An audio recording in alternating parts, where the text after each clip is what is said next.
প্ৰিয় বন্ধু বান্ধৱীসকল, YouTube channel বিবিধালৈ আপোনালোকক স্বাগতম জনাইছোঁ।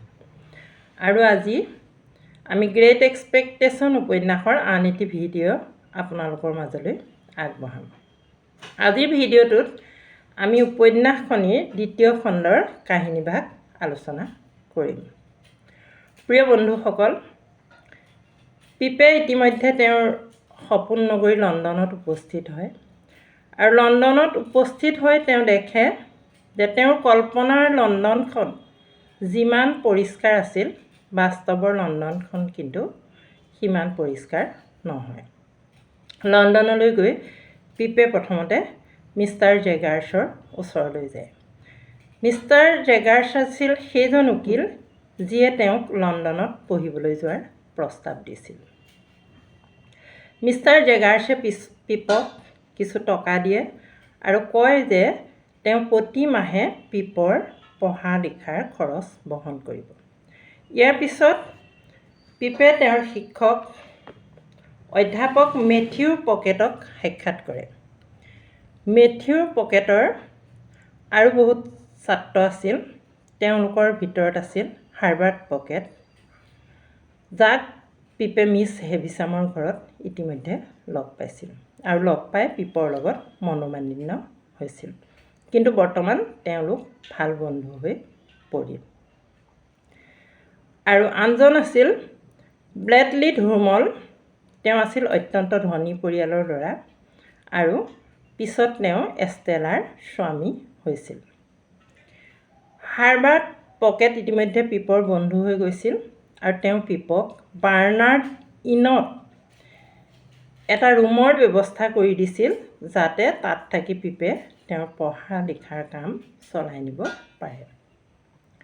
এতিয়াৰ পৰা পিপ লণ্ডনত থাকিবলৈ লয় আৰু মাজে মাজে জেগাৰ্ছৰ ওচৰলৈ টকা আনিবলৈ যায়। জেগাৰ্ছৰ ঘৰত পিপে মলি নামৰ এগৰাকী কাম কৰা মহিলা দেখা পায় আৰু এই মলিৰ এষ্টেলাৰ চেহেৰাৰ সৈতে বহুত মিল আছিল। কিন্তু পিপে এই কথা তেওঁৰ মনতেই সাঁচি ৰাখিছিল। লণ্ডনত গৈ পিপ সম্পূৰ্ণ পৰিৱৰ্তন হৈছিল। তেওঁৰ কথা বতৰা, আচাৰ আচৰণ সম্পূৰ্ণ বেলেগ হৈ উঠিছিল। এবাৰ মিষ্টাৰ জো অৰ্থাৎ তেওঁৰ ভিনীহিয়েক মিষ্টাৰ জোৱে তেওঁক দেখা কৰিবলৈ লণ্ডনলৈ গৈছিল।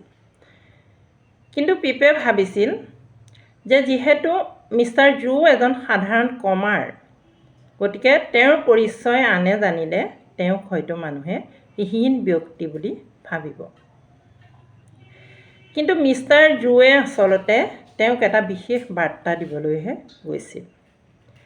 তেওঁ পিপক এই বাৰ্তা দিবলৈ গৈছিল যে মিছ হেভিচামে পিপক লগ কৰিব খোজে।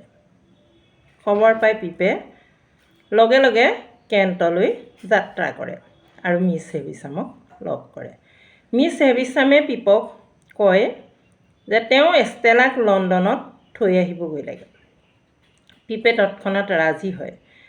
পিপে পুনৰবাৰৰ কাৰণে ভাবি ল'লে যে মিছ হেভিচামে এষ্টেলাৰ দায়িত্ব সম্পূৰ্ণৰূপে পিপক চমজাব খুজিছে। পুনৰবাৰৰ কাৰণে পিপৰ মনত সেই প্ৰত্যাশা ঘূৰি আহিল। সেই সময়ত মিছ হেভিচামৰ ঘৰত অৰ্লিকে কাম কৰি আছিলে। পিপে এষ্টেলাক লৈ লণ্ডনলৈ উভতি যায় আৰু লণ্ডনলৈ গৈ তেওঁ এষ্টেলাৰ সৈতে মিষ্টাৰ জেগাৰ্ছৰ ঘৰলৈ যায় আৰু জেগাৰ্ছক কয় যে আপুনি কেণ্টলৈ গৈ মিছ হেভিচামক ক'ব লাগে বা এই কথা বুজাই দিব লাগে যে তেওঁৰ ঘৰত কাম কৰা মানুহ অৰ্লিক এজন বেয়া মানুহ আৰু মালিকৰ পক্ষে অসুবিধাজনক। গতিকে মিছ হেভিচামে অৰ্লিকক কামৰ পৰা উলিয়াই পঠোৱা উচিত। লাহে লাহে লণ্ডনত পিপৰ খৰচ বাঢ়ি গ'ল। তেওঁ ধাৰ কৰি চলিবলগীয়া হ'ল।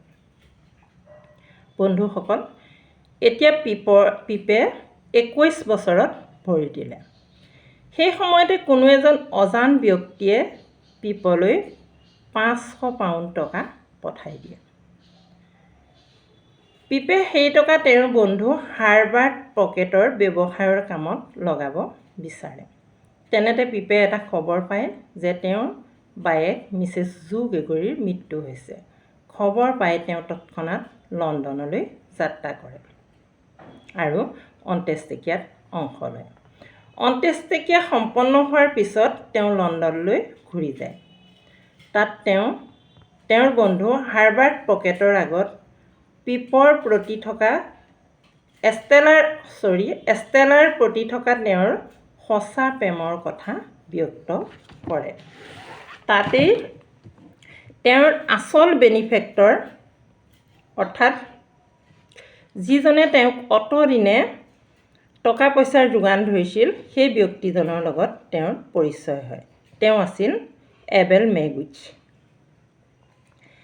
এজন অপৰাধী যিজনক পিপে বহু বছৰ আগতে খাদ্য আৰু হাতুৰিৰ যোগান ধৰিছিল। ইতিমধ্যে আমি প্ৰথম খণ্ডত সেই বিষয়ে আলোচনা কৰিছিলোঁ। এবেল মেগুইচে অষ্ট্ৰেলিয়াত থাকি টকা ঘটিছিল আৰু প্ৰতি মাহে পিপৰ খৰচৰ যোগান ধৰিছিল।